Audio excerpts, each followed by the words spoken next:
fashion, really, taking time as your better out of two options, but it's still going to be very interesting indeed, and also to see how the times stack up with a bit more mileage, a bit more experience, a bit more confidence gained after yesterday. David Addison and Alan Hyde. A trackside, Freddie Slater is the man in form. He was quickest yesterday, he was quickest this morning as well.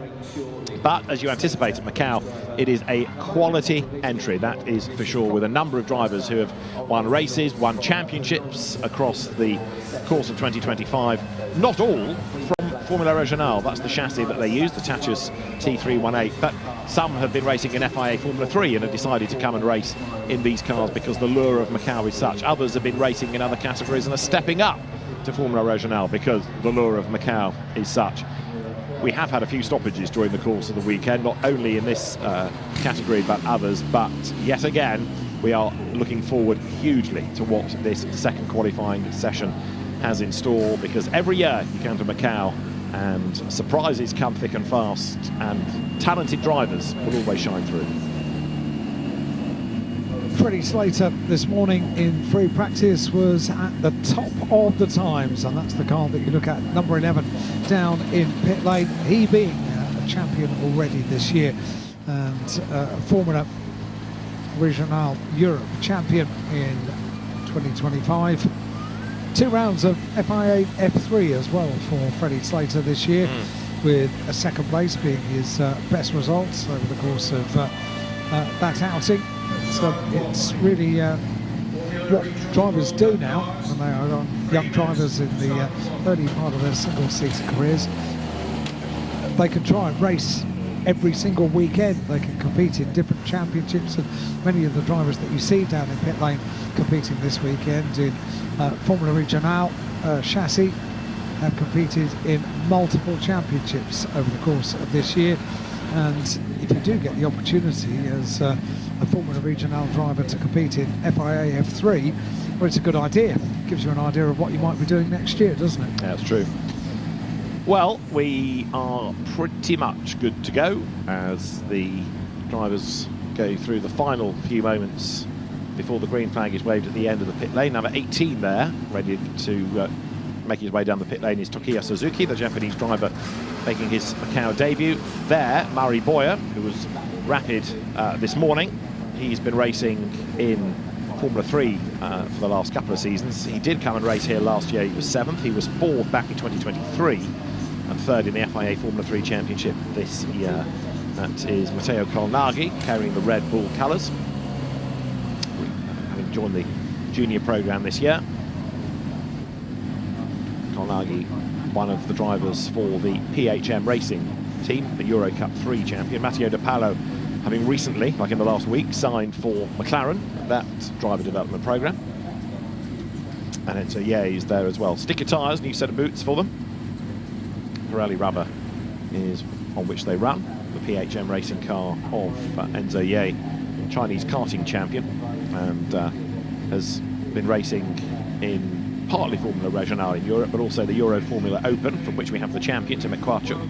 That's Enzo Deligny, who's been another race winner in the European Series. He took 4 victories, and the French-Chinese driver good to go for our Ace GP. Enzo Deligny's father, Arno, used to race in the Volkswagen Cup in China, going back quite a few years. So we're into the last minute before things get underway. And after a fairly bruising Formula 4 qualifying session with, what did we end up with in the end? 4 red flags and lots of battered cars. Fingers crossed that the more powerful Formula Regional cars are going to be guided safely through the gear circuit. 30-second board shown. Q2 is ready to start, and by way of a guide, we're looking for times around about the 2:15 bracket. Only Freddie Slater was in the 2:15s in Q1 yesterday. So, an expectant crowd here at Macau awaits already, even on day 2 of the Macau Grand Prix this year. We've got 4 grandstands, we've got plenty of school trips to enjoy the action here at Macau trackside, and the green flag is waved to get 40 minutes of qualifying underway. We have tried over the last couple of days to pick out who might be the victorious driver on Sunday, and with a quality field like that, it is becoming increasingly difficult. One of them, clearly, Freddie Slater. He's been exceptional over a few significant laps so far this weekend. Yesterday, today in 2 free practice sessions and 1 qualifying session at the end of yesterday, around about the same time as this, a little bit later, wasn't it, yesterday, about an hour later for their qualifying session. It's a bit earlier that we've got here today, and as David was saying, a few delays over the course of qualifying today, quite a few red flags and quite a few stoppages, which is to be expected on a street circuit. The way things work, as soon as you have a car that stops out on the circuit, it needs to be recovered. Can't have marshals working around cars and cars still threading their way through. It needs to be a stoppage to the session, and therefore we've had quite a few of them so far today, and I fancy we probably haven't seen the last of them today. Yeah, I fear you might be right, but if they get into a rhythm, that all helps, because it starts to build the confidence, doesn't it? We don't need to worry about this lap particularly because it's an out lap. Even the first flying lap, I think, will be a start-up lap in a sense. They will get quicker and quicker before a push lap comes, really. Balancing, taking life out of the tyres. They get 4 sets for the weekend. Now that's 2 free practice, 2 qualifying, and 2 races of differing lengths. So they need to manage what they run and when. But here, surely you would want to bang on a brand new set because you desperately need to be as high up the grid as you can be.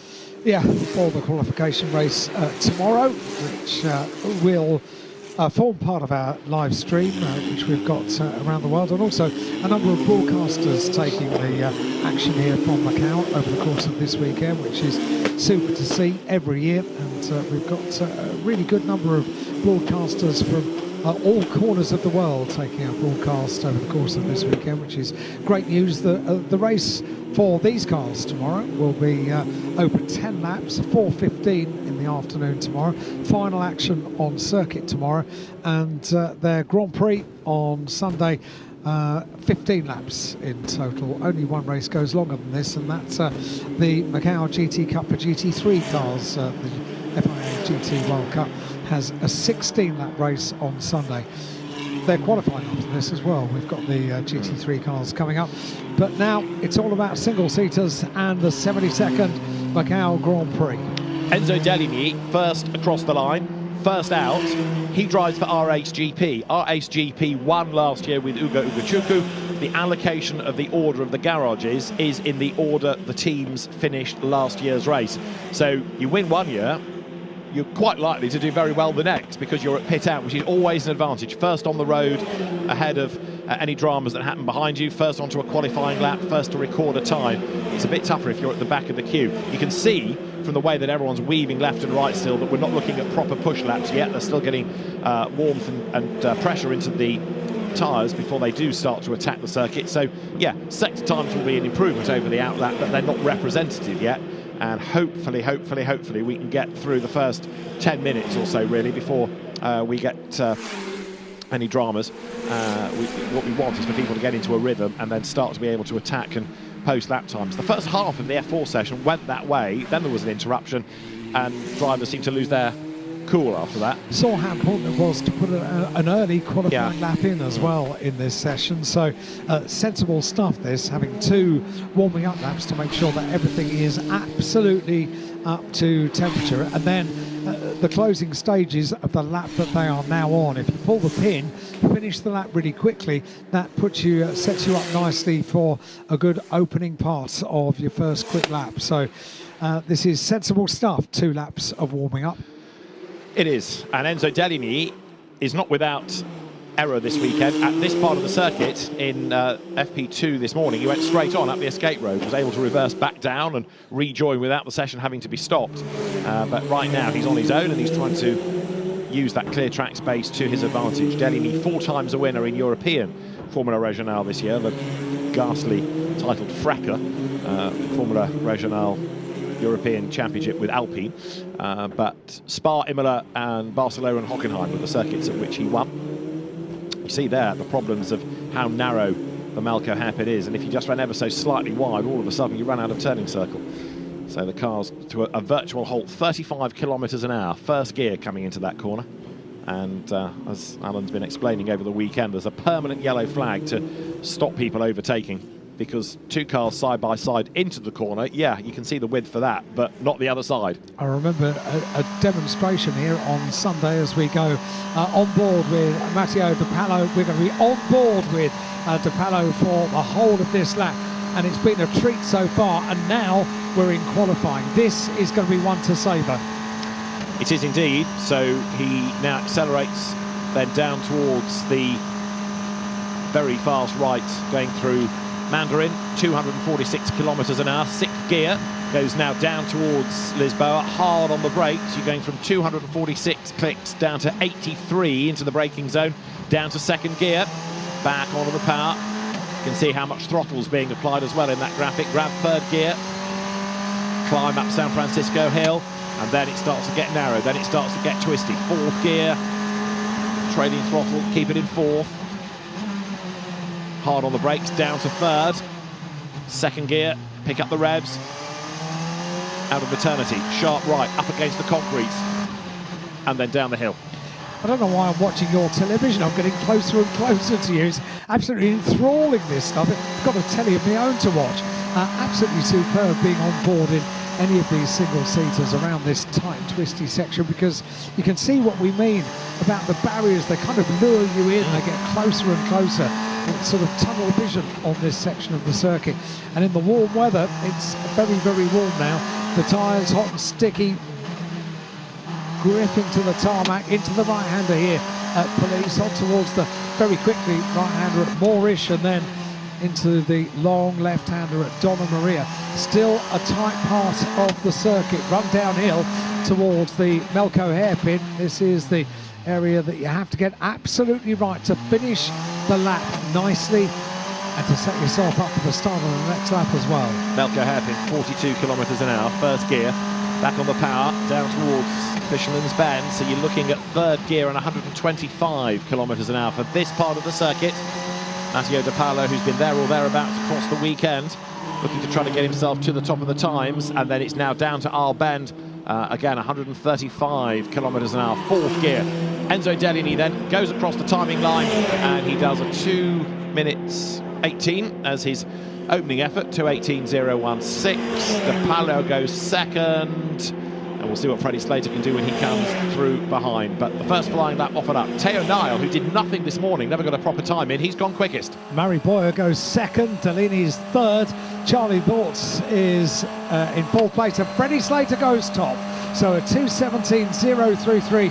First time I'm asking. We're on board now with Freddie Slater directly after that fastest lap of this session.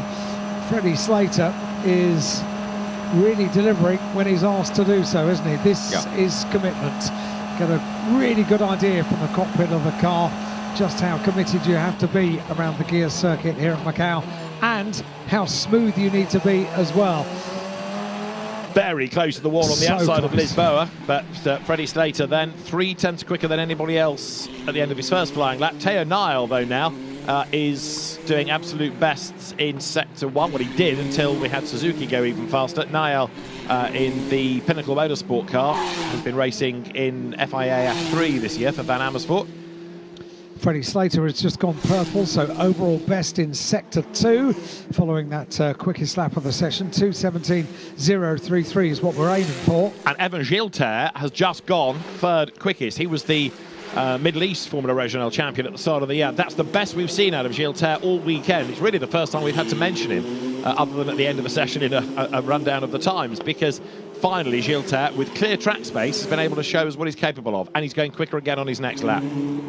Matteo De Pallo has just put in an overall best in the middle sector, and following being on board with him on the previous lap, because everybody else is improving, he's dropped out to 10th. So Matteo De Pallo, car number 2, with an overall best in Sector 3, personal best in Sector 4, and let's see what he can do at the end of this lap. I fancy he's going to be an improvement on position. Yellow flag at turn 16 we're seeing down here on the timing screen. Yet to see exactly what's happened down there at turn 16. But the yellow flag is still there, which does not bode well, as these drivers frantically now trying to get a lap time in. We've done the first 10 minutes of the session as up to the top goes Teo Nile, then on a 2:17.006, and the green flag is shown at turn 16 as Freddie Slater comes pounding up towards the end of the lap. Now, it's been an odd lap for him, this, in as much as he crosses the line, there was only one improvement in the sector. It was an absolute best, but the other 4 sectors were slower than he'd been, so he stays second fastest. Deligny is third, Boyer fourth, Gilles is fifth, Taito Kato next. It was number 10 that had a moment off the road briefly. Hio Yamakoshi maybe went up the escape road. Yamakoshi's had 2 accidents this weekend, one when he lost a wheel and one when he lost orientation and bounced off the barriers. Teo Nile has just put in the overall best in Sector 1 at the start of the follow-up lap to going quicker than anyone else in qualifying, 2:17.006, and Jose Garfias has just put in the overall best in the final sector with a 28.2, and he is in 10th position currently. It's Freddie Slater in second place. Evan Gilter is about to go across the line and he improves to third in the black car. Evan Gilter for ART Grand Prix gains a couple of spots then, so you've got Nile, Slater, Gilter and Teo Nile doing absolute best, sector 1, sector 2. Very quick lap this is looking to be for Teo Nile, and overall best in sectors 1 and 2. And a personal best in sector 3. So here he is, Teo Nile coming through Police and Moorish up towards Donna Maria. Mattia Kolnagi's Red Bull Limerick car is now the fastest in sector 2. So these sector bests are being thrown through different drivers, aren't they? Isn't it lovely when they can get in a groove? Yeah, exactly. It's just wonderful. Fast lap after fast lap and really pushing the cars to their limits. Ultimate concentration around the twists and turns of the 6-kilometre gear circuit. Okay, so Teo Nile was going really well on the first part of the red flag, and I wonder if that's the reason why Teo Nile was just a little bit slower on sector 4. Oh dear, oh dear, oh dear. There's the answer to why. It looks as though Garfias has gone off the road. So Jose Garfias, we just talked about improving, and that's on the mountain section, isn't it? And are we going to be able to piece together how? Not just yet, we're not, but Garfias in the barrier, that's him done for qualifying. Now, don't forget, you take your best or better time out of the 2 sessions. Now, yesterday, Garfias was in Q1 12th, and he did a 2:17.104, and he will now lose his best time out of this session, which was a 2:18. There you go, loses the back of the car, smacks into the barrier. All self-induced, so he's got to rely on yesterday's time, which is another reason for why you want a banker. You've got to do it, and you've got to do it early, because we were just saying, when they can get in a groove and do multiple quick laps, one after another, it's just the perfect situation. There is no guarantee that we're going to be able to do that again in the remaining 28 minutes, just under, of this session. So that first part of the session might have been very important.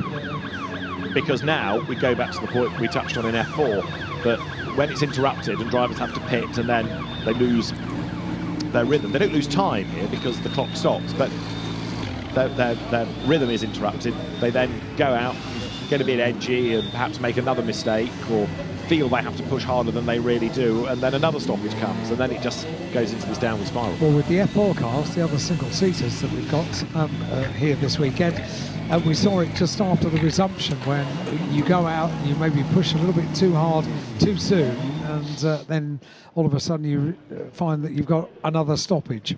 Yeah, on 2 occasions in F4 we had people having incidents on their outlaps, which really is not good news. Anyway, enough of them, because Teo Nile has been so far the fastest. The gap to Freddie Slater is a fairly modest one of 27 thousandths of a second, as we have a look down the pit lane and spot first up the French-Vietnamese driver Owen Tangabalou. Drives for the Santilok team, and known familiar from GT racing and rallying and single-seater racing. Versatility, totally under the Santilok umbrella. Team of Sebastian Bradai. Matthew Kornagi did the absolute best sector 2, but it was all a bit academic, given that the lap then was hit by the red flag. The schools are in good voice. The session might have stopped. I think you could still hear them cheering over the cars anyway. They're having a lovely time, aren't they? Absolutely, absolutely. It's become a feature increasingly over recent years, I've noticed, on Thursday and Friday here at the Macau Grand Prix of official school trips. Here, all the children looking very smart in their school uniforms. It's a big thing in the area, the Macau Grand Prix. It's also the national games taking place, and Greater Bay Area regions are all very much part of that at the moment. So it's a huge sporting event in Macau over the course of this week for not only the Macau Grand Prix but also the national games as well. And thinking further ahead, in June is the International Beer Festival. What, here? In Macau. You're coming back? I'm hoping it's in this very box, actually, but I'm tempted. It goes on for a week, so there's certainly scope. So drivers then going through the process with the team of any adjustments, looking at data, just picking up on one or two other things. Yesterday, Oscar Wirtz had an accident this morning, in fact, with lots of damage, and he's had an engine change since then. And that was a car badly damaged this morning, and also having had an engine change, Kanato Lee, who had a crash this morning. Now this is an onboard Freddie Slater lap. He's second in the times, don't forget, but let's just ride with him on the run now down towards Mandarin. He's got the road pretty much to himself, so he's not affected by traffic up the road ahead. You can see the hotels and the casinos towering over him as he goes flat out through Mandarin, still on the loud pedal all the way down towards Lisboa. Moves across to avoid some of the bumps. He's then going to have to go back to the far left on the road to get the apex for the corner. You're trying to spot where the gap in the barrier is, and there it is. Pretty much when you're upon it, you've got to slow and turn from second gear, and he's on the power now as the road narrows and he climbs up through San Francisco. Full throttle up to fourth gear, and then accelerates towards Eternity, which is the next sharp right-hander here. So he drops it down to second gear. The road just dips slightly, and then there is a downhill run for a little while as he heads towards Teddy Yip corner, which you'll see in a moment, with the former house of Teddy Yip there towering over the circuit. Flick right, still a quick part of the racetrack this. Absolutely no margin for error. It's narrow and it's fast. This is where you really do start to discover how brave they are. Hard on the brakes down to third gear, heading towards faraway S's, and then down towards Police and Moorish. There's the left-hand kink, and then there's the right, which is a quick right. But then midway up the straight, you've got to brake because it's a really slow second gear, almost first gear in some cars, 90-degree corner. Then the climb to Donna Maria, which is ever so slightly cambered on the left, so the car tilts a little bit. Freddie Slater, though, with what looked like just a touch of understeer, and this is the very narrow run to the Melco hairpin. First gear at about 35 kilometres an hour. Hurl the wheel as far round as it will go. Yeah, only just get around the corner. Wow. And then the speed builds all the way down to now about 125 kilometres an hour for Fisherman's Bend, which is this next fourth gear right-hander. And then that fast run down towards our bend, a lot of oversteer, another snap for Freddie Slater. He's got the car by the scruff of the neck, but it does not look like the easiest car to drive. It also makes you realise when you're riding on board on a day like today how important a tinted visor is, because some of the you are doing such a speed that all of a sudden you go into the glare of the sunshine, and it's quite disorientating when you're looking on the camera. The iris taking a little while to sort of react to that, but as a driver, yep, you need that that sunshine tint, that's for sure. So we await a restart time. 27 minutes and 50 seconds when we get the session back underway. It's the car of Teonard, top of the times at the moment, 2:17.006 for the number 6 car, remaining very much in the zone and having to deal with a bit of fluid down there as well on the circuit, so that might take a little while longer. It was a very high-speed whack into the barrier, wasn't it? And the speedied right, put down. You can see how far the car went with the rubber marks all the way across the road. So Jose Garfias, okay, but a bit bruised and battered, perhaps, after quite a bash into the barrier, having raced in the Euro Formula Open this year. He's done a bit of GV3 racing in the past, but committed largely to Euro Formula Open. He was fourth in that, 3 times a winner. So again, a driver with ability. And Mari Boyer, 5th in the times right now. So the order, Teo Nile is top of the times at the moment. Freddie Slater is second. Evan Gilles Terre is in third. Enzo Delaney is in fourth place. Murray Boyer completes the top 5 as we look at Evan Gilles Terre, which you rightly said, David, maybe the first session that we've really spoken about. Evan having a good session at the moment, being up there in third place. And it's encouraging. And this is part of Macau, isn't it? Some people are on it straight away, others take a session or so to really get themselves dialed in and then start to become much more of a threat. That is Taito Kaito, who was good yesterday in the first free practice session, but Taito Kato, the French-Japanese driver, Japanese by birth but racing under a French licence, last year's French F4 champion, Mathieu de Palo, who has so far only got to 8th in the times. It's a good racing colour to be racing this year, though, isn't it? How proud would you be running in the colours of McLaren? Yes, indeed. That's a car with a new engine as well after its accident yesterday, Kanato Lee's car. And number 5, I think further down the pit lane, is Enzo Delaney, getting ready to storm out, back on track, 4th in the times. As we say, just under 28 minutes remain in the session when we get things back underway, and we are a little way behind schedule here at Macau, not surprisingly. We had quite a few stoppages over the course of today. If we had been going according to the original timetable, we would now be completing our qualifying session for the Formula Regional cars and going into qualifying for GT3, but we have still 27 minutes and 50 seconds of the session remaining, which will get back underway in about 2 minutes' time. And there is a driver switching from Formula 3 to come and do the Macau Grand Prix this year, to Sanapol into the Pubasac. Winner twice, in fact, in F3 this year. And his father, Whittington, you might recall racing in GT cars, the Thai Motorsport family. First time that Sanapol into the Pubasac has raced here. Turn into the Pubasac for short, but Sanapol is his full title. Murray Boyer good to go for the KCMG back squad, and we're looking at about now 10 seconds before things get underway. That is Reza Seaworthen, who also had an accident yesterday. Reza here for the first time, driving a Formula Regional car for the first time, all really just to learn. The teams are being told to tell their drivers of a track surface that's a bit slippery between turns 9 and 10. And we're not far off getting that green light at the end of the pit track. Impressive, though, the way that Teo Nile has been able to, if you like, bounce back from a troubled free practice session this morning. Certainly not phased it at all, has it? And there he is fighting for pole position now. Yeah, back on the sort of form that we saw yesterday, day 1 of the Macau Grand Prix yesterday here at the gear circuit. Sunshine, 32nd board. We're about to get qualifying back on the way from the Macau Grand Prix. Evan Gilles Terre, we've been saying much better now, 16th in Q1 and currently 3rd. Wow, impressive that. Work has been done, hasn't it? And also familiarisation has been done as well. The amount of laps that you put behind yourself at the gear circuit, the confidence breeds, doesn't it? We've said it quite a few times as the green flag is waved.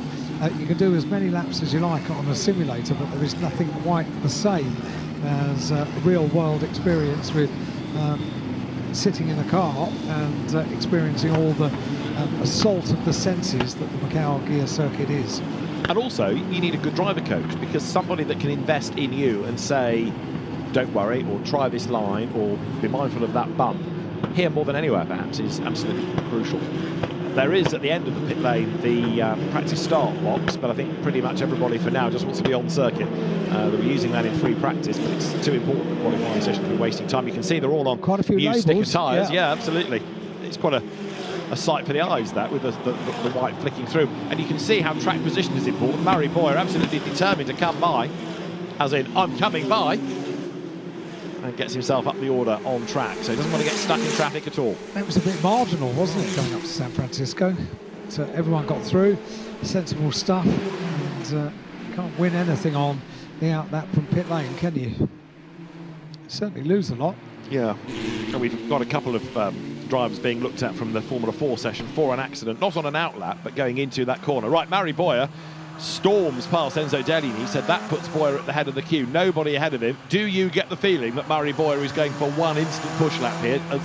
A desperate effort to roll the dice and get up the order for fear of more stoppages. On a mission is a phrase that comes to mind, and Mari Boyer, if we can go on board here, this is going to be fairly spectacular, and I reckon pretty close to the edge as well, because this is a committed outlap from pit lane, isn't it? Yeah, absolutely. To do all that overtaking that you've seen him do shows intent, doesn't it? So there is Niall, there is Dellini, the Palo, and the red and white Prema Racing colours, carried by Freddie Slater a little bit further back in the queue, and he will also no doubt be trying to let the traffic go so that the road is clear ahead of him. 25 and 3/4 minutes are still to go this session.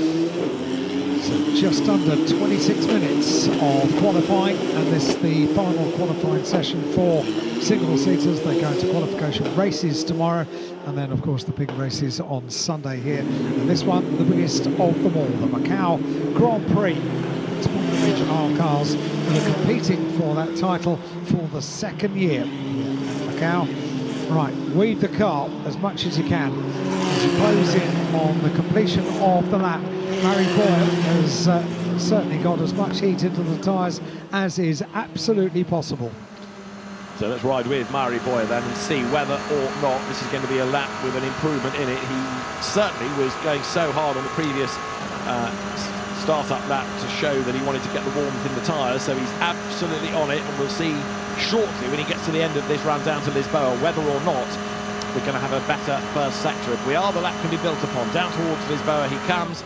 He's nearly at the end of Sector 1. He is at the end of Sector 1, and he is slower than he had been earlier on. So Boyer not quite able yet to think about improving the lap time.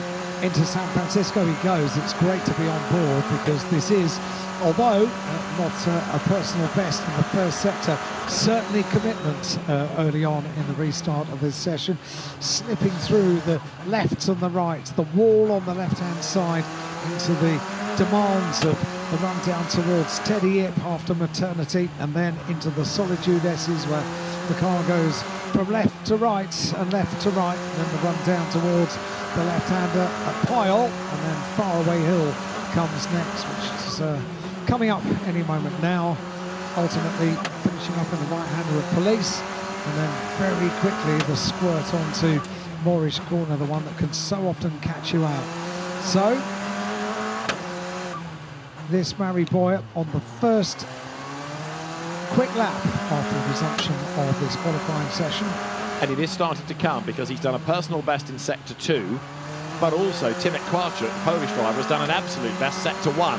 Now some of that can be down to a toe if you've got a bit of traffic around you, but we are now starting to see some improvements in the sectors as Boyer goes down to first gear. There's a huge strain, of course, on the transmission from first gear, all that power going through it, coming out the other side. But Mari Boyer then accelerates towards the sunshine, towards Fisherman's Bend, and right now he is 5th in the times, desperate to improve. 2 personal best in the sectors. Here we go. Let's see what the result is going to be at the end of this. 2 green, Sector 2 and Sector 4. That's a personal best, and now we're about to see what the final sector is for Mari Boyer, currently in 5th position, comes across the line now, breaks the timing screen, goes 2 places higher. So a personal best in the final sector for Mari Boyer, finishes up in 3rd place. But you know what we saw on the previous part of this qualifying? They go on to another quick lap, so 1 lap after another lap, and I fancy that's what Mari Boyer is about to do. Well, let's see as well what happens to the rest of the lap for 1 or 2 others. Timek Kwarczyk's pace has not been built upon after his absolute best in the first sector. Many are still trying to get warmth into the tyres, but others are pushing on, and you've seen that it is possible to improve, as Mari Boyer has gone up to 3rd in the times, 2:17.142. So some were good at the start of the lap, but really there's only Boyer that has done anything significant. But let's wait and see what pans out on this lap. Let's just see what happens. We've got 22 minutes yet to run in this qualifying session. On board with Mathieu Palo. So he's 8th in the time, and he's just improved in the first sector, Alan. So let's keep this on board shot, because absolutely challenging, exciting, everything about the gear circuit here with a committed single-seater driver. Conditions absolutely perfect. Sunshine looks down on the gear circuit. Matteo De Paolo, you can see him working at the wheel of the car, keeping the car inch perfect, avoiding the barriers either side as the car goes from side to side. So De Paolo a personal best. Murray Boyer had done 2 absolute bests. Colnaghi has now done an absolute best. They're shaking and shuffling them around between them, aren't they, as you ride with De Paolo. And he's 8th. The early braking for Moorish turns through the corner. I'm trying to get track position and clear track space. So important. Look, De Paolo's barely seen another car on this lap. But Murray Boyer here could be on for the fastest time of the session. Comes now up towards Fisherman's through the right-hander.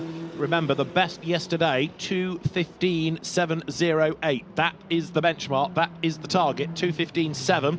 And we are only in the 2:17s at the moment. So Boyer has got some time to find, and he bails after all of that effort with personal best and absolute best. Into the pits he comes. Sometimes they say, you know, tyres don't work best when it's really warm, and in the sunshine it is pretty warm out there today. It was a little cooler yesterday. There was a wind. It was keeping the tarmac cooler.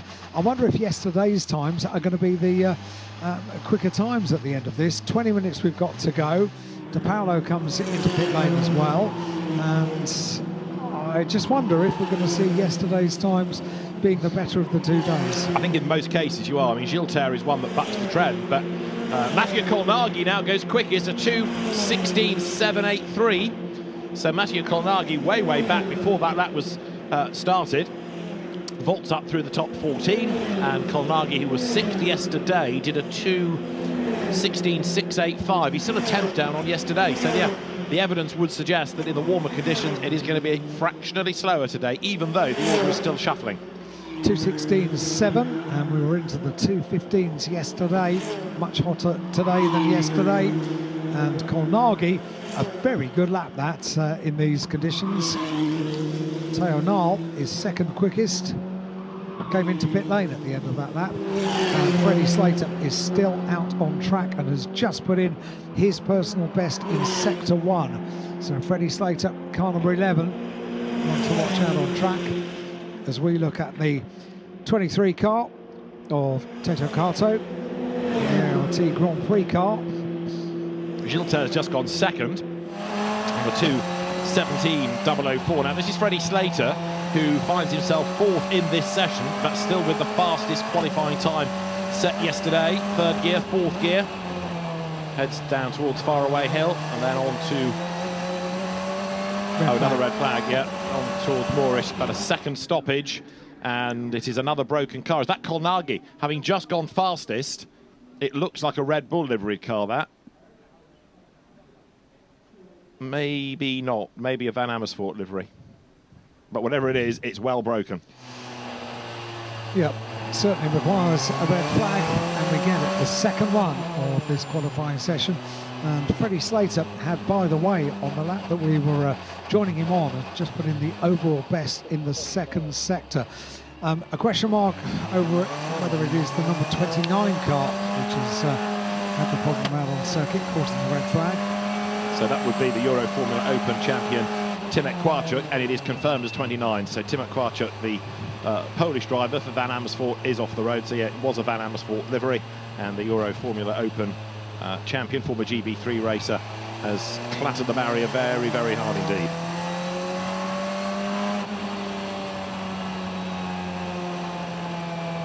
So another broken car, and another long night of work for mechanics for Fritz Van Amersfoort's team. Down the pit road comes Freddie Slater then.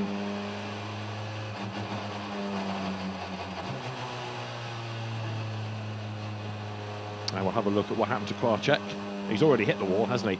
So he's broken, the suspension is completely broken, and he can't avoid another hit. The car, crab-like, takes him across the road, but he obviously whacked the barrier before he came into shot, and couldn't steer away, so there was a secondary impact. Must be a horrible feeling that you can't turn the car. You've got ultimate control a race car around the gear circuit when everything is going according to plan, but all of a sudden you become a complete passenger, and that second hit inevitable. As indeed the second red flag becomes inevitable as well. 18 minutes and 37 seconds when we get this back underway. You know the drill. Line up down in pit lane, get the car checked over, stay in the zone, and I wonder how quick a recovery this can be. I think there might be a bit of sweeping up to do as well. Yeah, possibly. You also need a recovery vehicle there rather than a crane, don't you? But yeah, it won't be that bad, I don't think. Kwiatek 14th, but he will lose his best time, of course, through being the cause of our 15th red flag of the day and our second of this session. Meanwhile, some very happy children on a day out from the local schools. This has become a bit of a feature of the afternoon, hasn't it? See themselves on the big screens, and there are many of them. Have you noticed this year as well, here in Macau, that many of the hotels have got not just big screens outside them, huge screens, almost the size of the front of the building. Yes, yes. It's a place, it's a part of the world that every year something changes. Nothing stands still. A huge amount of building work every year here in Macau, and every year the landscape changes again. Yeah, it is a great place, and as we were saying yesterday, it's got this sort of Jekyll and Hyde character, hasn't it? Because there's Macau in the sunshine in the daytime, and there's lots of greenery and lovely old architecture as well as the modern architecture. And then at night, with all the lights of the hotels and the casinos come on, it takes on a completely different personality. It's absolutely magical at times. Probably anyone that is listening around the world, watching around the world, if you are a motorsport fan, you have to come here once. Yeah. And I'm pretty sure that once you come here once, you want to come back again. It is unique. There is nothing quite like this. And the same is true for drivers, because many of them, if they move on or out of categories that race here, they manage to find a drive to come back, because it's just a circuit like no other. And I know that's a bit of a cliche, but it is true. In this modern age, to have a street circuit this fast, certainly the first sector of it, first third of it, is quite extraordinary. Antonio Felix da Costa did. He won the Macau Grand Prix and then went on to become a works BMW driver, competing in DTM and doing a great job, becoming a race winner and competing for a championship title, and then got the opportunity to come back and compete in a Formula 3 car at Macau and win again. He did that, so boxed very well and truly ticked. Alexander Sims was another driver who had become a works BMW driver, was competing at Le Mans, competing all over the world, but he still wanted to come back for another bite, another opportunity to maybe win at the Macau Grand Prix. Significant, I think, the last year that Alexander Sims came here, his wife was also expecting a baby that weekend and delivered a son over the course of that weekend. Yeah. Extraordinary, isn't it? The stories that Macau has, and continues to proffer as well. Now we're down to 18.5 minutes effectively, and the car of Timek Kwiatek is the one that is currently being retrieved. Not only the grandstands busy, but you factor in the fact that it's only Friday and they're busy. 2 more days of the Macau Grand Prix still to come. And we are at 3:30 local time. We've got another hour and a half or so of GT qualifying, and all of the activity has to be done by 6 for the roads to open. Yesterday, at the end of the day, when we had road sports on track, it was starting to go a little bit dark, but I think today on a brighter day we'll be all right. No danger of that today. It was overcast all yesterday afternoon, wasn't it? And just thinking, though, GT3 cars with headlights on would be quite something. That's Timek Kwiatek's somewhat broken car onto the flatbed.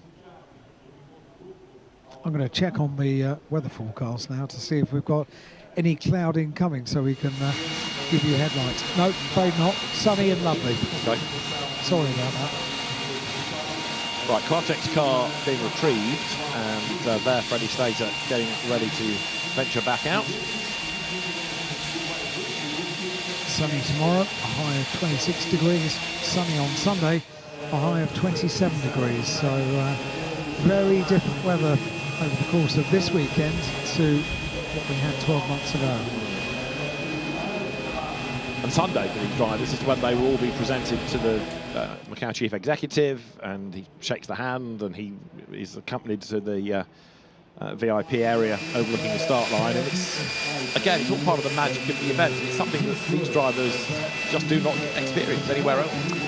They will do in 48 hours' time, and it will be something that they will remember for the rest of their lives. Wherever their motorsport journey, their career takes them, this will be something they will remember, because how can you forget it? It is totally unique, and it's part of motorsport heritage, really. 72nd running of the Macau Grand Prix.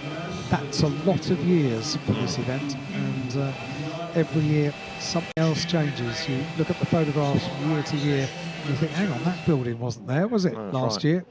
And how it's evolved as well, from road sports for local drivers through a period of Prix Formula Atlantic single-seaters, but it was a category that didn't generate big numbers.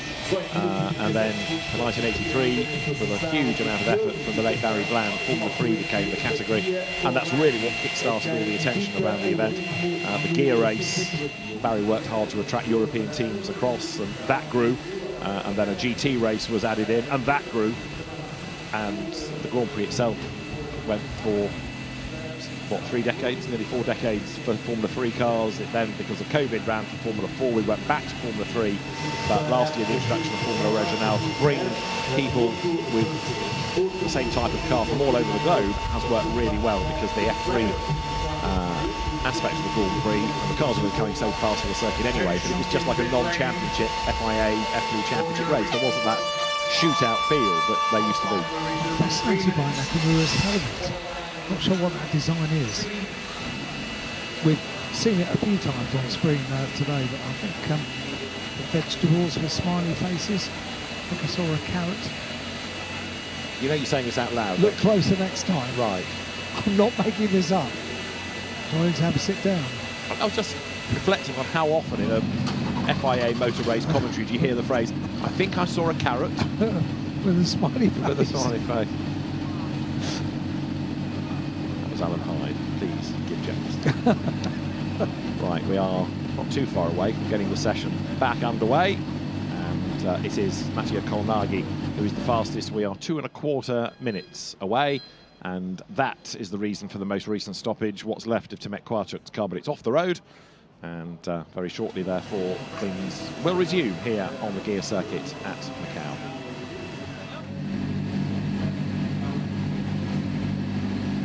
Alan's now googling carrots with smiley faces. Enzo Deligny currently is only 7th in the times, but in a sense, the better news is that these times largely are slower than yesterday anyway. So once you refer back to a quicker Thursday qualifying time, might not be quite so bad. So far there hasn't really been an indication that we're getting down to the kind of times that we had yesterday. However, they've only been into the groove, if you like, putting a number of laps together one after another. We've only had that once during this qualifying session, so let's wait and see. We've still got 18 minutes. That's a fairly good amount of time for the remainder of this qualifying session.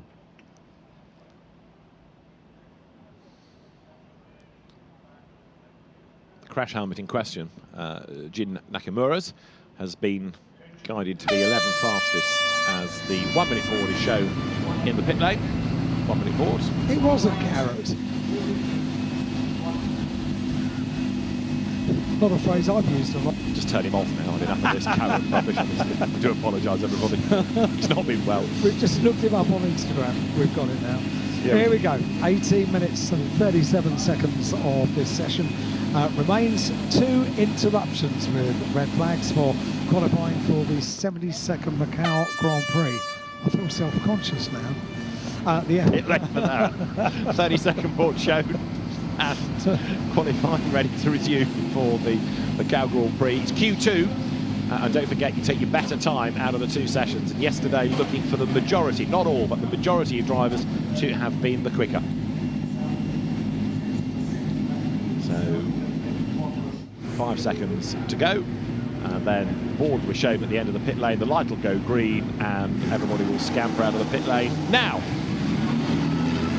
Enzo Dellini, first down the pit lane, chased by Matteo Caparo, and then Jin Nakamura and his Smiley Carrots. I'm glad you've got on board on this. I feel a whole lot better now. One of the best bands ever to play in Macau. Nakamura and the Smiley Carrots. You should have been there. Right, everybody on the run down the pit road. Of course, we've lost now 2 cars out of the session, and Rennie Rossin and Kramer with a bit of head scratching thinks, please let us go to the end and let's not have any more dramas. But he's been experienced enough of the good and the bad of Macau to know exactly what happens. And the Prema cars, as is tradition here as well, running under the Theodore banner. Teddy Yip's legacy continues. It does. It's a name so synonymous with the Macau Grand Prix, isn't it? It's Theodore Racing. And, talking to someone that used to come here, well, last night I was having a chat to someone that first came here in the early 1970s of racing along with Theodore Racing, and saw a couple of photographs as well. So huge memories for Theodore Racing here at Macau. And the fact the name continues for year after year is quite right and proper, I reckon. You were talking about Barry Bland as well, back in the days, taking F3 to the Macau Grand Prix title. It was a labour of love, wasn't it? It was quite a passionate job, and such an amazing job which was done over the years. And Barry had such a contact book as well that if a team wanted to come but said, you know, we're a bit short on budget, he'd have so many contacts out here, he could suddenly magic a sponsorship deal. It would happen to get them out here. It would all come together. Brilliant. Yeah, he was a massive part of the success of this. Much missed. Much missed indeed. Yeah, he was a great man. So, as the session is back underway, the cars run up towards Moorish on Police, and usual pattern and out that, then they'll start to push a little bit harder, and we hope that nobody pushes too hard as they're trying to get tyres up to temperature. 16.5 minutes of this qualifying session remains, and it's significant as well because it will form the grid alongside the qualifying session we had yesterday, which at the moment looks as if it might be the quicker session of the two, but it will form the grid for the qualification race tomorrow, which is the final track action of tomorrow. 4:15 local time, 10 laps around the gear circuit here at Macau, and then on Sunday 3:30 the 15 laps of the gear circuit for the Macau Grand Prix, the FIA FR World Cup here at Macau.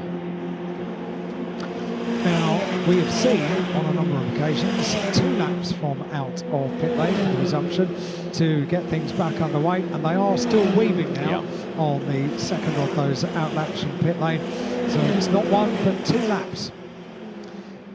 Certainly the local road sports were going for it at the end of their outlap, weren't they? And now we see the Formula Regional cars taking 2 laps to get everything absolutely up to optimum temperature. Sometimes you can build a tyre up to temperature too fast, go too hard too soon, can't you? So if you build it up gently, you get a bit more longevity from it rather than trying to bring it up to temperature in a big hurry. It's all a bit crowded down at Lisboa, but the pack streams through safely enough. The one that was really on his toes in that most recent segment was Murray Boyle, wasn't it? Getting himself to the head of the queue. Enzo Dellini there, 7th in the times now. Another couple that have been going quite well this afternoon, Noah Stromstead and James Engotzi, who we've not really touched on very much. James Engotzi, the American driver for Santa Loc, who was a winner at Portimao in the Euro Cup 3 Championship, in which he's been racing. That's Dellini getting right up against the Armco as he comes down towards Police and makes the climb up the hill. Slater's done an absolute best in sector 2. The odd thing about this is that many of the drivers that seem to go out first do take a bit longer to start to improve sector times or get things up to temperature, whereas those from the mid-pattern onwards, and Slater is a prime example, he comes out sort of in the middle of the traffic, is absolutely on it straight away, and here he is. You can see yet again all the energy being put into the car, and he's done an absolute best sector 2, and Enzo Dellini has now done an absolute best sector 4. I've been enjoying these on-board laps with Freddie Slater, and when the red flag came out, he was on a really good lap. I think he'd done the same. He put overall best in sector 2 on the previous lap, hadn't he? But he's just got a face full of traffic coming out of the Macau hairpin, so that may not really help Freddie Slater. We've seen him be brave already today by getting past cars going down towards Fisherman's. Now Deliany should be on for an improvement here as he breaks the beam, and he goes fastest. Indeed he is. So that's a 2:16.611 for Enzo Deliany. Matteo De Palo has improved, but he's 9/10 slower than Deliany, and this is Slater then, who was slower in 1 and absolute best sector 2, slower in 3, slower in 4. He comes up towards the timing line. Freddie Slater 5th in the times. He breaks the beam and he stays 5th. But it's going to be about this next lap. If he stays committed on this one, this might be one to watch, because he showed the flashes of speed in sector 2. 25.1 was an overall best in sector 2 on that previous lap.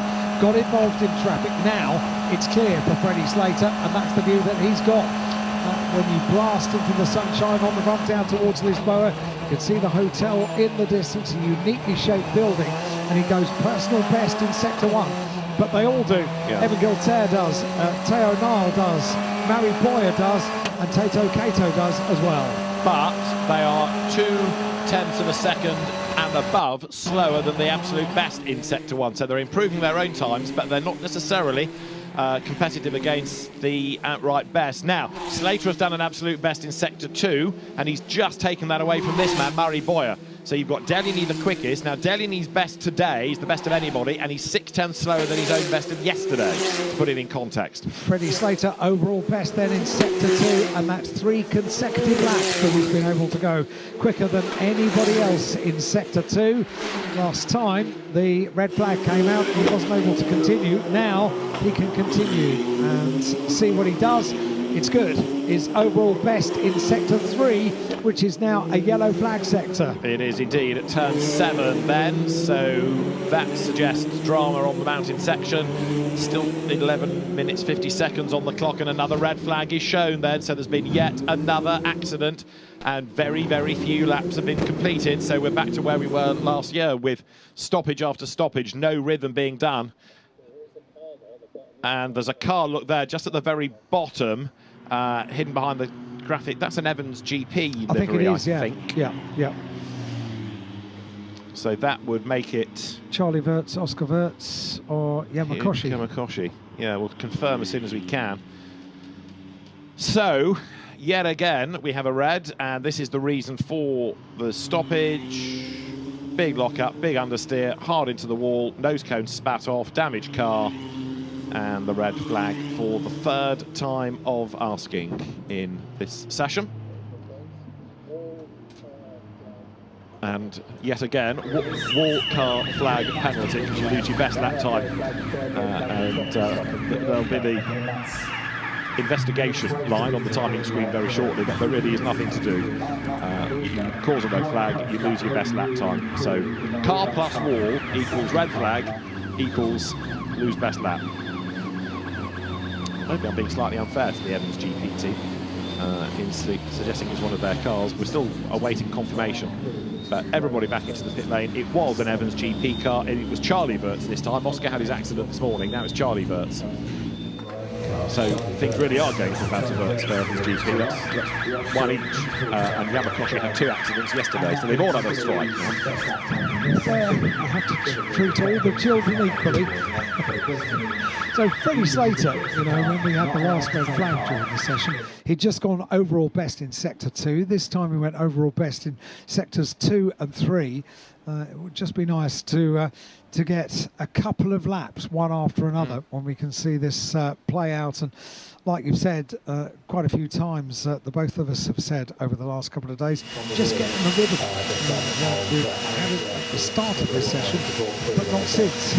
It's been a quick challenge in this. Yeah, once you get to the point of an interruption, then the drivers do seem to get rattled, don't they? It was a common theme last year. I know the weather was against them, but still in the dry conditions now, people making lots of errors. And surely it's better to have a 90% lap than an absolutely gung-ho one that ends up in the wall. Anyway, 11 and 3/4 minutes effectively are what we have. Car 8 under investigation, causing a red flag. Well, yep, investigating the barriers, and Charlie Wirtz then is going to lose his best lap time. That is Teo Nile for the times this afternoon.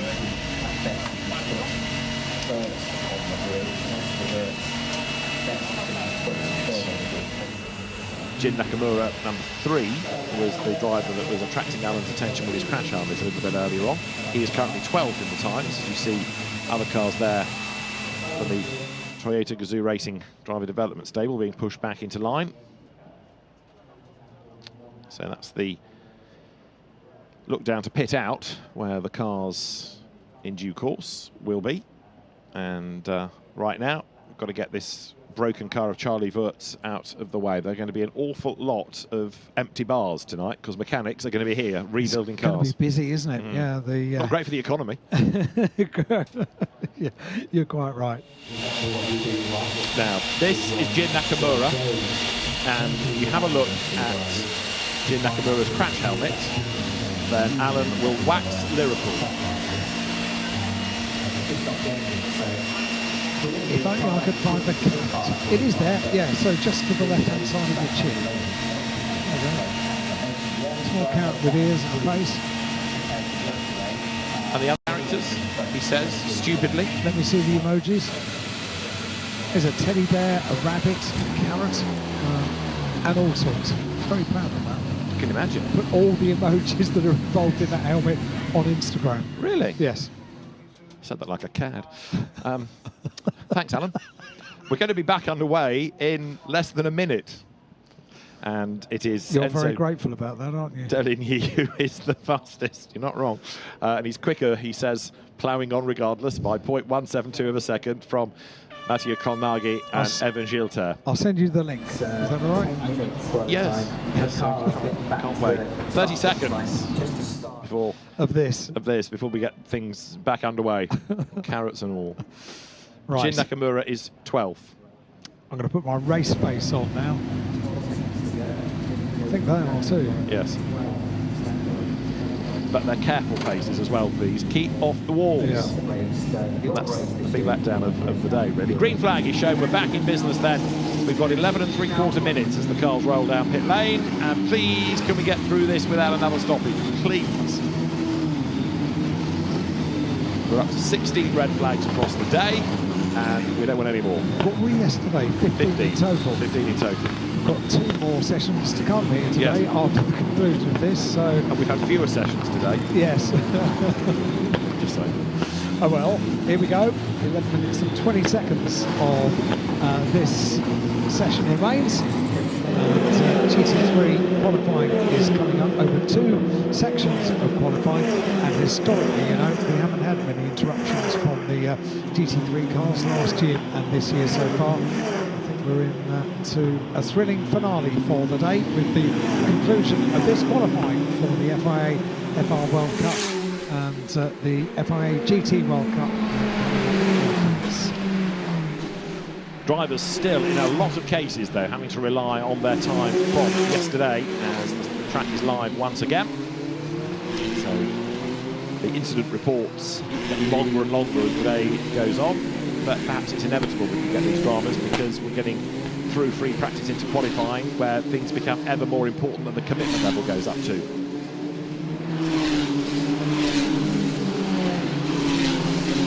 Running in tandem, team to team, as they are released in garage order. That's with Colnaghi in the background. So Enzo Deligny put himself up to the top of the times just before that most recent red flag. And with now 10 minutes on the clock, this outlap, you'll see the car still, when they get onto the faster waterside part of the circuit, weaving around to generate the warmth and the pressures in the tyres once again and think about pushing on that subsequent lap. So far we've seen them take 2 laps to push for a push lap. Let's see, with only 10 minutes left of this session, if they push a little bit quicker on the second lap out. Thankfully they won't. I think they're going to kick to the plan, if you like. It's not plan A, it's not plan B, it's not plan C, but it's somewhere down the order of getting things absolutely up to temperature to try and push on to get close to yesterday's time, which was into the 2:15s. Today we've tickled the mid 2:16s. 2:16, 6:11 is the quickest time so far today for Enzo Dellini. They go on to the first of their flying laps now and see what will emerge over the next 9 minutes of the session. Local time just going to 10 minutes to 4 in the afternoon. And they're still warming things up, aren't they? Yeah, so not pushing on lap number 2 on track. Just starting to think as well, as we get closer to 4 o'clock, whether we might have peaked with the temperatures, and they might be just starting to drop a little bit now, which Cooling in turn might help that time once we're in a position to think about them. This is Kolnagi, who is second in the times, and let's see what he can do, because he's been one of the big improvers in this session. Matteo Kolnagi, who is relatively new to this type of car. It's been more powerful than the Euro Cup 3 that he's been racing this year. So he's on his way down to Lisboa now. And just to make the point, Freddie Slater has gone personal best in sector 1 on this second lap out from pit lane. So that's worth pointing out. And Matteo De Paolo gone. That was Kolnagi having a big slide under braking, but he saved that really well. Sorry. And Mary Boyer, absolutely, you don't have to apologise. Big action happening. You're looking at the pictures. I'm looking at the timing screen. Mary Boyer has gone overall best in sector 2 as well. Right, okay. Well, Kolnagi has got this thing by the scruff of the neck, and you can almost hear the car whimpering. Such abuse is being given right now. Matteo Kolnagi does a personal best in sector 2, drops down the hill then now towards Faraway Hill, and Kolnagi towards the end of sector 3 shortly. So yeah, Boyer with an absolute best in sector 2, and down in sectors 1 and 3, the other side of it. Right, almost to police is Kolnagi. Flicks left, flicks right, left again, back into view. And an absolute best in sector 3. So Matteo Kolnagi, who was only 0.172 of a second anyway behind Enzo Dellini, is trying to combat that. Now, the time that he lost in the first sector was about 6/10, so he's got quite a lot to try to rebuild as Mary Boyer is coming now down towards Fisherman's. He's got Teo Nile behind him, so these are the two teammates from the Pinnacle Motorsports stable. And up towards the timing line they will come. So what are we looking at now? Something in the low 2:16s is where they need to be aiming. Yesterday a 2:15.7 was the best, but right now a good low 16 would be good. And Niall does a 15.9, so 2:15.9. We're almost on yesterday's pace. This is Slater coming over the line. His lap was looking good, and he's up now over the line, but doesn't improve the time. 7th. Others, in fact, put him back. Kolnagi was the one that went through to go 4th. Rashid Al-Bahari, another of the Prima drivers, 3rd quickest, getting ahead of Slater. So in this session, Freddie now is only 7th, but he's still quicker than anybody from yesterday. Just about everybody improving on each of the sectors now, and I think you're right. I think it has cooled a little bit, and the sunshine getting lower in the sky. Stromstead ended up putting an overall best as well in sector 3. That moved him up the order. The net result, 2 personal best sectors, 1 overall best sector, up to 9th for Noah Stromstead. Mary Boyer goes overall best in sector 2. Yeah, Stromstead looking good, up to 9th in this session. Slater's down to 8th, isn't he now, because you've got Taito Kato, who has got himself up into 2nd, and that's another driver, Kato, into the 16s. But Teo Nile, a 2:15.977, does now suggest that people are being able to get towards the pace of yesterday. And a big moment for Murray Boyer there, approaching the police. Had to really fight the car, but he's got away with that. Boyer, with a lot of experience of this circuit, ever so close to the edge here. Touch of understeer going up through Moorish. Donna Maria, they come, powers out the other side. So this is the car in the session that's only 7th, despite the fact Boyer has looked quick all the way through. Look at Dellini. He's gone overall best in sector 3, overall best in sector 4, coming up towards the conclusion of the lap. And this is going to be a good lap. He's currently down there in 3rd place in car number 5. Dellini not without problems today, but Freddie Slater has now eclipsed him in the 4th sector, has gone overall best, but Dellini is going to improve and goes top, 2:15.959. 2:15.959 for car number 5, Enzo Dellini, and we're going to keep an eye on Freddie Slater as well. He's down there now in 9th place, has gone overall best in sector 4. Teo Nile goes top, 2:15.609. Dellini in 2nd, Mary Boyer in 3rd, and Freddie Slater goes 2nd. And the margins is just 2/10 of a second then between Niall and Slater. Freddie doing a 2:15 as this is Matthew Kolnagi, who has been elbowed back down to 8th in the times as he comes up towards the timing line now. Kolnagi good in the sectors and breaks the beam to go back up to 4th on a 2:16.036. Overall best in the final sector for Kolnagi on that lap. So the order, you can be forgiven for not knowing that Theo Niall is back at the top of the times. Freddie Slater is in 2nd place. Delaney is in 3rd place. Kolnagi 4th and Boyer in 5th. Evan Scholter rounds out the top 6 and overall best for Mary Boyer on this lap. Please can we keep going all the way to the checkered flag, because this is really exciting. And we're getting closer all the time, aren't we, to proper times to rival what we had yesterday. 2:15.708. We're now quicker than that. So Theo Niall is going to be on provisional pole position. Freddie Slater yesterday did a 2:15.708, a 2:15.8 today. So Niall's time in this better than Slater did yesterday. So Niall is now on overall pole position, barring anything else that happens before the very end. 2:15.6 for Theo Niall, and we have under 3 minutes of this session remaining. Kolnagi has gone overall best in sector 2 now, personal best in sector 1, overall best in sector 2. Kolnagi, car number 19, coming in 4th place. Just thinking for a moment then, the Pinnacle cars had backed out completely coming down towards the Melco hairpin, and there's a lot of traffic in which sits, I think, possibly Freddie Slater. The clock has 2.5 minutes still to run. Mattia Kolnagi, as you say, is still the one pushing. Interestingly, there aren't quite so many sector improvements as there were. So does that mean that the tyre is now just starting to go past its peak? So it is Niall in this session alone, Niall, Slater, Deligny, but in the overall classification, it is Niall from Slater. Theo quickest today, Slater quickest yesterday. So Theo Niall goes through. That lap was a slow one, a 2:23, maybe just to give the tyres a bit of a breather, and then he can push again.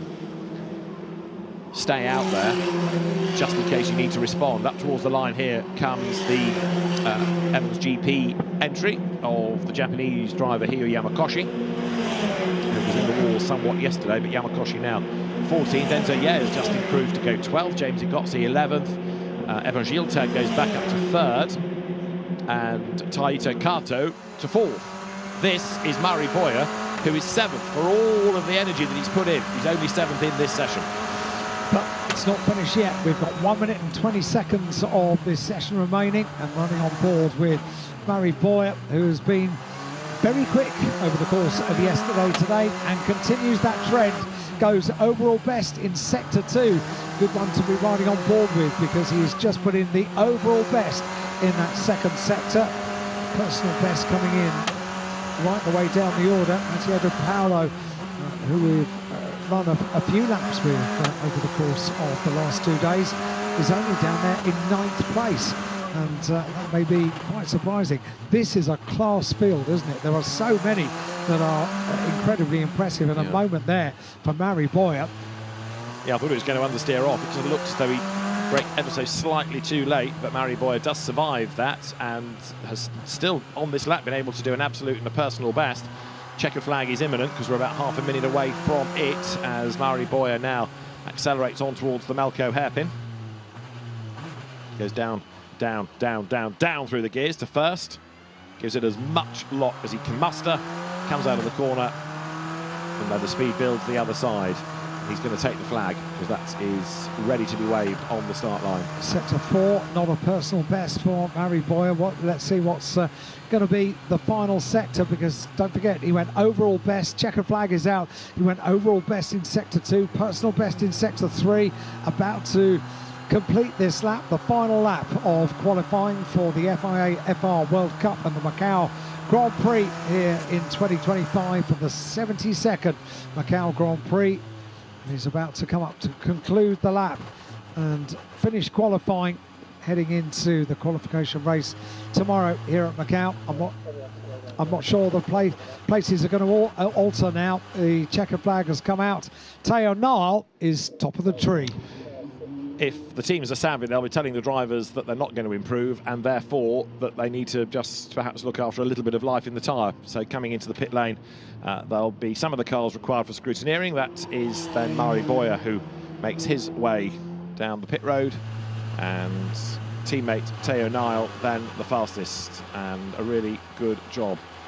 Murray Boyer will be a bit frustrated by perhaps the gap between him and his teammate, but you certainly can't fault him for the energy put in there.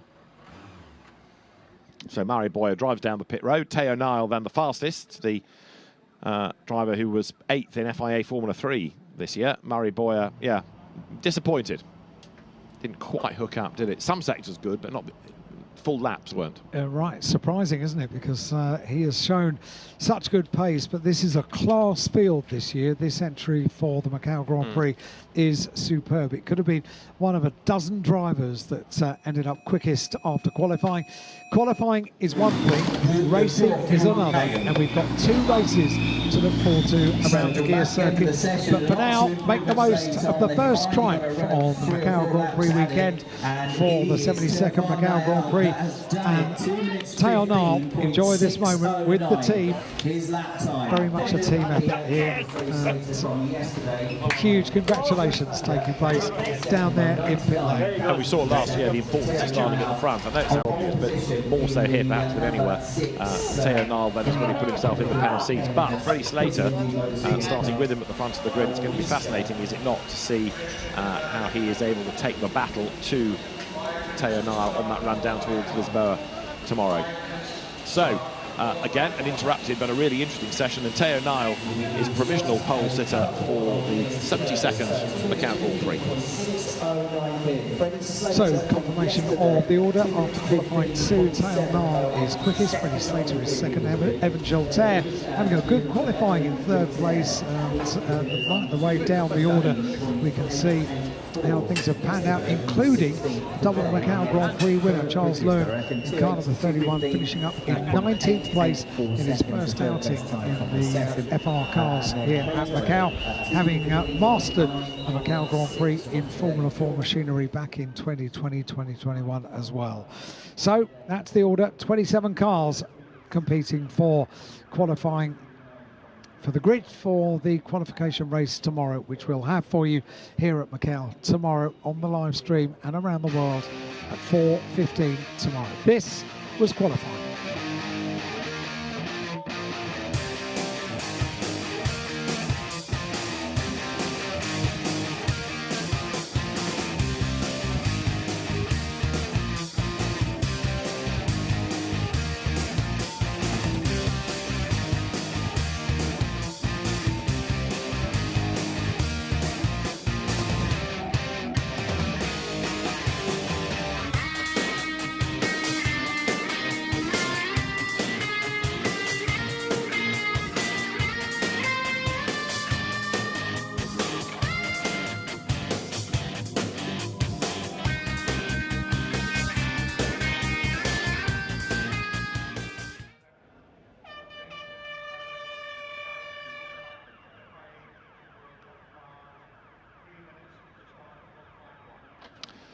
So the combined results then, taking the better time, Theo Nile ahead of Freddie Slater, Evan Giltaire for 3rd, ahead of Taito Kato, Enzo Deligny and Murray Boyer 6th. Mattia Colnaghi 7th for Rashid Al-Dakheri, Matteo De Palo, and then Noah Stromstead will round out the top 10 for the qualifying race tomorrow. James Egozzi starts 11th ahead of Tsanopol and Pruvasak, and then Enzo Ye. Jin Nakamura 14th from Jose Garfias, who crashed out today. Hiro Yamakoshi 16th from Charlie Wirtz, who crashed out today, from Timek Kwarchuk, who crashed out today. And then Oscar Wirtz is going to be at the very back of the order. But Theo Nile will start the qualifying race from pole position tomorrow here in Macau.